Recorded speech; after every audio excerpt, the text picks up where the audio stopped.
Hello बच्चों, welcome in paradise family. और मैं अभिषेक चौधरी पैराडाइज परिवार में आप सभी बच्चों का बहुत बहुत स्वागत करता हूं। और बच्चों, आज हम डिस्कशन करने वाले हैं हमारे क्लास 9th के केमिस्ट्री के third chapter atom and molecule के थर्ड पार्ट के बारे में, जिसमें हम already first and second part upload कर चुके हैं। आप इसको ध्यान से देखिएगा।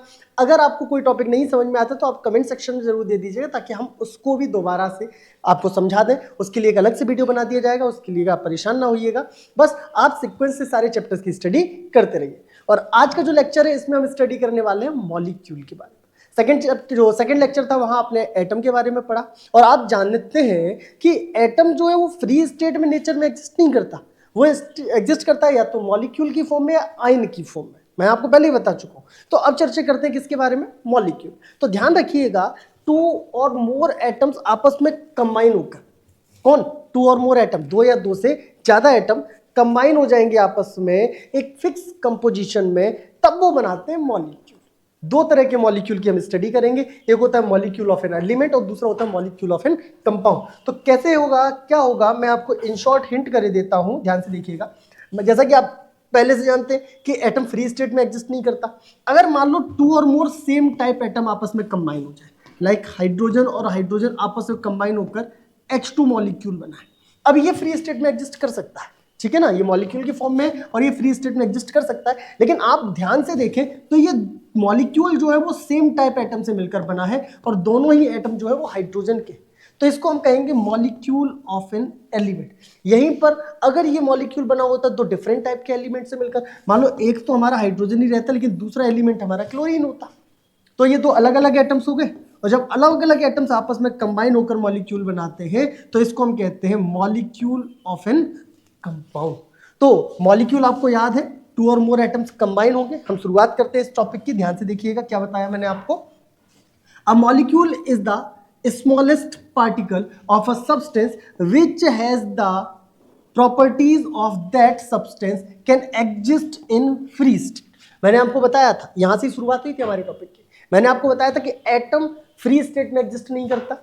एटम एग्जिस्ट करता है या तो मॉलिक्यूल की फॉर्म में या आयन की फॉर्म में। और जब टू और मोर एटम आपस में कंबाइन होते हैं बाय अ फिक्स कंपोजिशन, तब वो बनाते हैं मॉलिक्यूल। और मॉलिक्यूल नेचर में फ्री स्टेट में एग्जिस्ट कर सकता है। तो यही मैंने आपको बताया। अब molecule is the smallest particle. Molecule वो स्मॉलेस्ट पार्टिकल है जो नेचर में फ्री स्टेट में एग्जिस्ट कर सकता है। And a molecule is an electrically neutral group. ध्यान रखना, जब टू और मोर एटम्स आपस में कंबाइन होते हैं तो वो एक दूसरे को इलेक्ट्रिकली न्यूट्रल कर देते हैं। कैसे कर देते हैं, मैं जब आपको केमिकल फॉर्मूले बताऊंगा तब आपको ये टॉपिक समझ में आएगा। जैसे ऐसे समझो, सिंपल वे में आपको बता देता हूँ। हाइड्रोजन और क्लोरीन, आप जानते हैं हाइड्रोजन की वैलेंसी +1 होती है और क्लोरीन की वैलेंसी -1। तो इलेक्ट्रिकली एक पर पॉजिटिव चार्ज है और एक पर नेगेटिव चार्ज है, तो ये एक दूसरे के चार्ज को कर देते हैं कैंसिल आउट, जिसकी वजह से हमारा जो मॉलिक्यूल होता है वो हो जाता है इलेक्ट्रिकली न्यूट्रल। अभी इतना पर्याप्त है। तो क्या बताया, a molecule is an electrically neutral group of two और मोर एटम।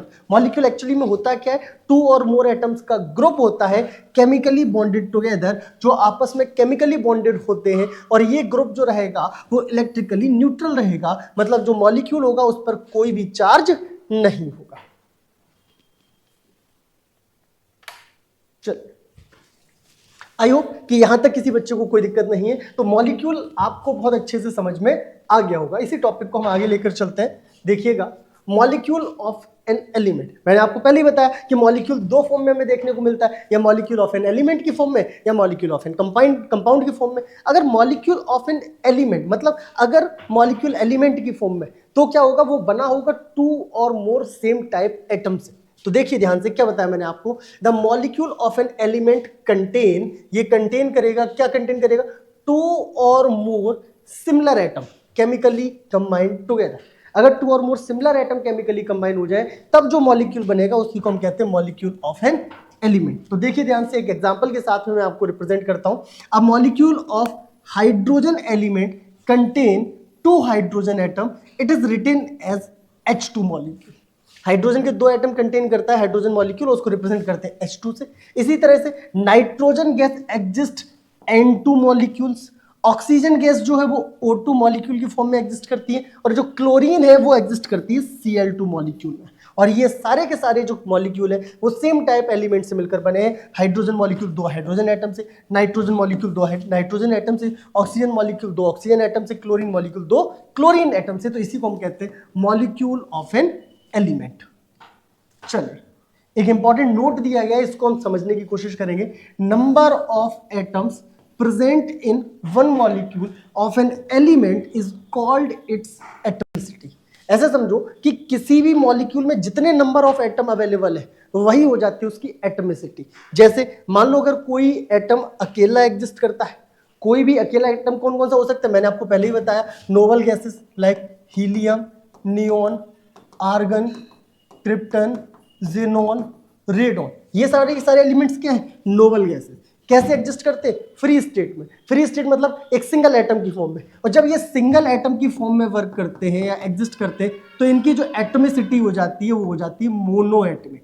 मोनो का मतलब होता है वन, और एटमिक मतलब इसकी एटमिसिटी कितनी है, वन। क्लियर हो जाएगा। तो देखिए ध्यान से, noble gases helium, neon, argon, krypton ETC have one atom. ये सारी की सारी जो नोबल गैसेस है वो वन एटम कंटेन करती हैं फ्री स्टेट में रहने के लिए। तो noble gases are said to be monoatomic, तो इनको हम मोनोएटमिक कहते हैं। और मोनोएटमिक का मतलब ही यही है कि इनकी एटमिसिटी जो है वो कितनी हो जाएगी, वन हो जाएगी। अब देखेंगे ध्यान से, the atomicity of hydrogen, nitrogen, oxygen, chlorine, bromine, iodine is set in it is in each other words we can say the element hydrogen, nitrogen, oxygen, chlorine, bromine, iodine are diatomic।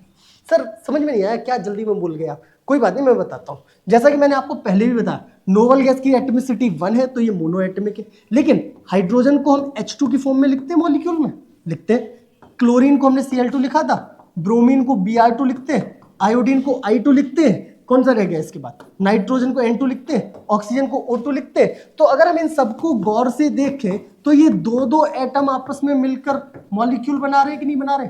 यहाँ भी hydrogen के 2 atoms, या chlorine के 2, bromine 2 atoms, iodine 2 atoms, nitrogen 2 atom, oxygen 2 atom, ये जितने भी molecule बने हैं 2 एटम्स ऐड हो रहे हैं। और जब दो दो एटम कंबाइन होंगे तो इनकी एटमिसिटी जो हो जाएगी वो हो जाएगी डाइएटमिक। और यही मैंने यहाँ रिप्रेजेंट किया।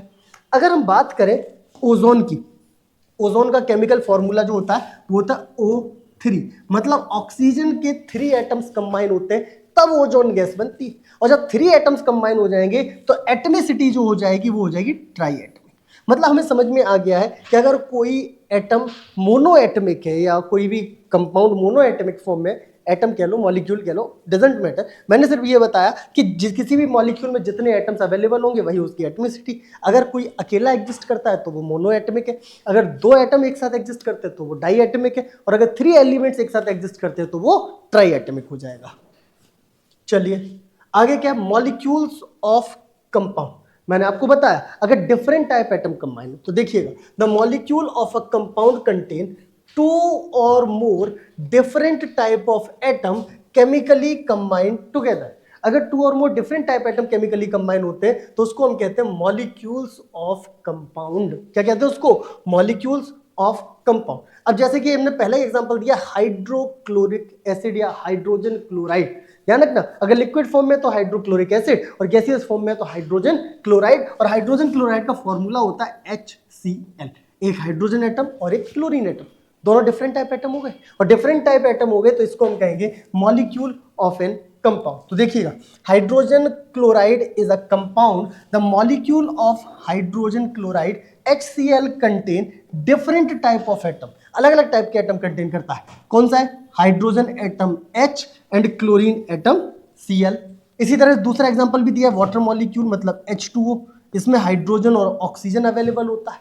2 एटम्स हाइड्रोजन के होते हैं, 1 ऑक्सीजन एटम का होता है, सॉरी 1 ऑक्सीजन एटम होता है। तो जब 2 और 1 3 एटम्स हो गए तो ये ट्राइएटमिक हो जाएगा। साथ ही साथ different type of atom combine हो रहे हैं तो इसको हम कहेंगे मॉलिक्यूल ऑफ एन कंपाउंड। अब कुछ केमिकल फॉर्मूले आपको तो पढ़ने पड़ेंगे। केमिकल फॉर्मूला क्या होता है, तो आप ऐसे समझिए, किसी भी मॉलिक्यूल में जो भी एलिमेंट अवेलेबल है उनके कंपोजिशन को हम उसके सिंबल के फॉर्म में लिखें। जैसे कि हाइड्रोजन क्लोराइड हमने पढ़ा, ये हाइड्रोजन और क्लोरीन से मिलकर बनता है और इसका जो सिंबॉलिक फॉर्म होता है वो होता है HCl। तो यही हो जाएगा केमिकल फॉर्मूला। तो देखेंगे chemical formula represents the composition of a molecule of a substance in term of the symbol of the element present in a molecule। क्या होता है केमिकल फॉर्मूला? कि किसी भी मॉलिक्यूल में जो एलिमेंट्स प्रेजेंट है उनके सिंबल का जो रिप्रेजेंटेशन है उसी को कहते हैं केमिकल फॉर्मूला। और हमें कुछ जनरल केमिकल फॉर्मूले जो मिलते हैं, लाइक हाइड्रोजन को हमने H2 से लिखा, तो ये हाइड्रोजन का केमिकल, हाइड्रोजन मॉलिक्यूल का केमिकल फॉर्मूला। इसी तरह से नाइट्रोजन का फॉर्मूला N2, ऑक्सीजन का O2, क्लोरीन का Cl2। यहां पर आ जाएंगे ब्रोमीन का Br2, iodine I2, phosphorus P4, sulphur S8। Sir ये P4S8 कैसे हो गया भैया? ये इसलिए हो गया कि फास्फोरस के 4 एटम्स आपस में कंबाइन होकर मॉलिक्यूल बनाते हैं और सल्फर के 8, इसलिए इसको हम S8 से लिखते हैं। अब आएगा molecular formula of some compound. Compound का मतलब 2 और मोर डिफरेंट एटम कंबाइन हो रहे थे, जैसे कि वाटर का chemical formula H2O, carbon dioxide का CO2, सल्फर डाइऑक्साइड का SO2, अमोनिया का NH3, मीथेन CH4 और हाइड्रोजन सल्फाइड का होता है H2S। और ये भी देखेंगे कि वाटर मॉलिक्यूल जो है वो मिलकर बना है हाइड्रोजन और ऑक्सीजन से, फॉर्मूला H2। कार्बन डाइऑक्साइड किससे मिलकर बनी है? कार्बन और ऑक्सीजन से, फॉर्मूला CO2। सल्फर डाइऑक्साइड किससे मिलकर बनी है? सल्फर और ऑक्सीजन से, फॉर्मूला SO2। इसी तरह से बकाया हम खुद स्टडी कर लेंगे। अब आएगा हमारा molecular mass, mass of one molecule. Mass of one molecule is called molecular mass. और कैसे निकालेंगे? जैसे कि मान लो हमारा वाटर मॉलिक्यूल है H2O, यही तो इसका फॉर्मूला था। हमने एक मॉलिक्यूल ले लिया H2O। अब हम क्या करेंगे कि जो भी एलिमेंट्स यहाँ अवेलेबल है उन एलिमेंट्स के मास को सेपरेट अलग अलग जोड़ देते हैं, उसका मॉलिकुलर मास निकल आएगा। जैसे कि हमारे पास 2 हाइड्रोजन एटम्स है और 1 हाइड्रोजन का एटॉमिक मास होता कितना है? 1 हाइड्रोजन का एटॉमिक मास होता कितना है? 1। तो ये हाइड्रोजन का हो जाएगा इस फॉर्मूले में। प्लस ऑक्सीजन का कितना एटम है? 1। और ऑक्सीजन का एटॉमिक मास होता कितना है? 32। नहीं, यहाँ पे ऑक्सीजन अकेला है, that is 16। That is 16। O2 molecule होता, O2 मॉलिक्यूल 32 होता, यहाँ पे ऑक्सीजन अकेला है तो 1 into 16। ऑक्सीजन के एक एटम का 16 होता है, that is 2 + 16, that is 18 unit. और इसको हम AMU भी लिख सकते हैं, तो यही हो जाएगा वाटर का मॉलिकुलर मास। देखिए ध्यान से, क्या बताया मैंने आपको? It is sum of atomic masses of all the atoms in a molecule. एक मॉलिक्यूल में जितने भी एटम होते हैं उन सारे एटम्स के मास का जो सम है उसी को हम कहेंगे मॉलिकुलर मास। तो देखेंगे ध्यान से कैसे। हमने दिया मॉलिकुलर मास ऑफ H2O, तो हमने 2 into atomic mass of hydrogen रखा क्योंकि हाइड्रोजन के 2 एटम्स थे, plus 1 into atomic mass of oxygen रखा क्योंकि ऑक्सीजन का 1 एटम था। तो 2 into 1 + 1 into 16, that is 18 unit. I hope कि अब आप मॉलिकुलर मास को बहुत आसानी से फाइंड आउट कर पाएंगे और कोई भी दिक्कत नहीं आएगी। अब हम बात करेंगे किसकी? Formula unit mass. It is sum of the atomic mass of ions and atoms present in formula for a compound. Compound बनाने के लिए उसमें जो भी एटम्स या आयंस प्रेजेंट होंगे उनके एटॉमिक मास का जो सम होगा उसी को कहते हैं फॉर्मूला यूनिट मास। और इसका भी एक एग्जांपल है लाइक NaCl।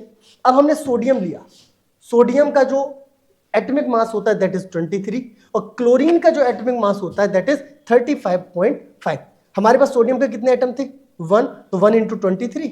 क्लोरीन का कितना एटम था? 1, तो 1 into 35.5, दोनों को ऐड किया तो 58.8। यही हो जाएगा सोडियम क्लोराइड का formula unit mass. I hope कि यहां तक आपको बहुत अच्छे से समझ में आ गया है। नेक्स्ट पार्ट में फिर आपसे मुलाकात होगी, तब हम स्टडी करेंगे आयंस के बारे में। तब तक के लिए नमस्कार। पढ़ते रहिए, हंसते रहिए, मुस्कुराते रहिए। पैराडाइज क्लासेस के चैनल को सब्सक्राइब कर लीजिए, साथ साथ दोस्तों के साथ शेयर कर लीजिए। धन्यवाद।